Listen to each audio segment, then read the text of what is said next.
Sang Sabda telah menjadi manusia dan tinggal di antara kita. Para sahabat Sabda Hidup yang terkasih, jumpa kembali bersama saya, Frater Jimmy, dalam permenungan hari ini. Minggu 7 Maret 2021. Pada hari ini kita telah memasuki Minggu Prapaskah yang ketiga. Permenungan kita pada hari ini diambil dari Injil Yohanes, bab 2, ayat 13 sampai 25. Mari kita persiapkan hati dan pikiran kita untuk mendengarkan dan merenungkan sabda Tuhan. Dalam nama Bapa dan Putra dan Roh Kudus. Amin. Semoga Tuhan beserta kita sekarang dan selama-lamanya. Inilah Injil Tuhan kita Yesus Kristus menurut Santo Yohanes. Dimuliakanlah Tuhan. Ketika hari raya Paskah orang Yahudi sudah dekat, Yesus berangkat ke Yerusalem. Dalam bait suci didapatinya pedagang-pedagang lembu, kambing domba dan merpati, dan penukar-penukar uang duduk di situ. Ia membuat cambuk dari tali, lalu mengusir mereka semua dari bait suci dengan semua kambing domba dan lembu mereka. Uang penukar-penukar dihamburkannya ke tanah, dan meja-meja mereka dibalikannya. Kepada pedagang-pedagang merpati ia berkata, "Ambillah semuanya ini dari sini. Jangan kamu membuat rumah Bapakku menjadi tempat berjualan." Maka teringatlah murid-muridnya bahwa ada tertulis, "Cinta untuk rumahmu menghanguskan aku." Orang-orang Yahudi menantang Yesus, katanya, "Tanda apakah dapat engkau tunjukkan kepada kami bahwa engkau berhak bertindak demikian?" Jawab Yesus kepada mereka, "Rombak bait Allah ini, dan dalam 3 hari aku akan mendirikannya kembali." Lalu kata orang Yahudi kepadanya, 46 tahun orang mendirikan bait Allah ini, dan engkau dapat membangunnya dalam 3 hari? Tetapi yang dimaksudkannya dengan bait Allah ialah tubuhnya sendiri. Kemudian sesudah ia bangkit dari antara orang mati, baru ia teringat oleh murid-muridnya bahwa hal itu telah dikatakannya, dan mereka pun percaya akan kitab suci dan akan perkataan yang telah diucapkan Yesus. Dan sementara ia di Yerusalem selama hari raya Paskah, banyak orang percaya dalam namanya karena mereka telah melihat tanda-tanda yang diadakannya.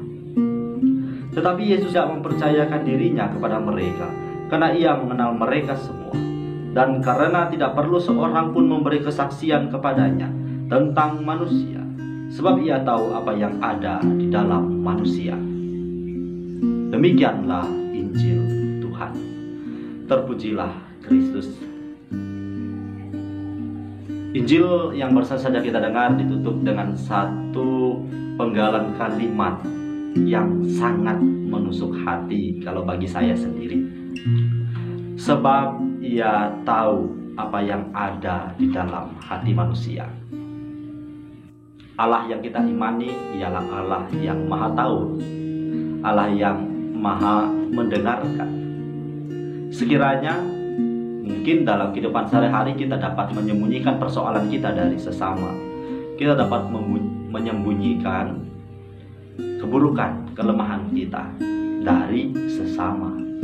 Akan tetapi dengan Tuhan Allah, sekiranya tidak ada satu hal pun yang dapat kita sembunyikan.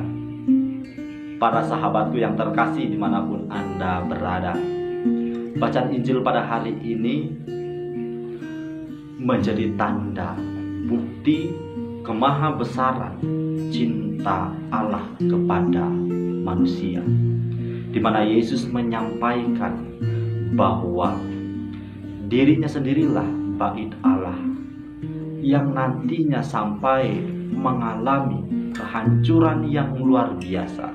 Kemudian ia menggambarkan semuanya ini untuk menyampaikan bagaimana akhir hidupnya di dunia nanti, yakni disiksa dan dibunuh.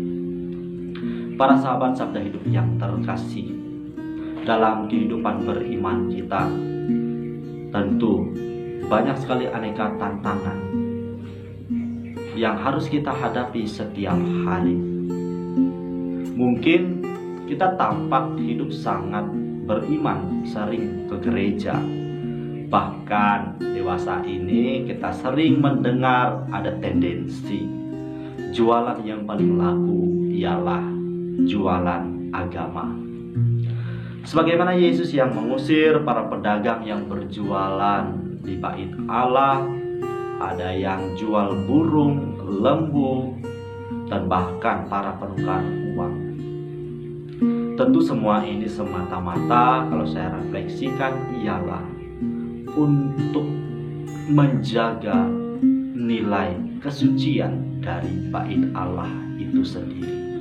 Kalau mau kita refleksikan lebih mendalam, tentu setiap dari kita pun juga merupakan bagian dari bait Allah.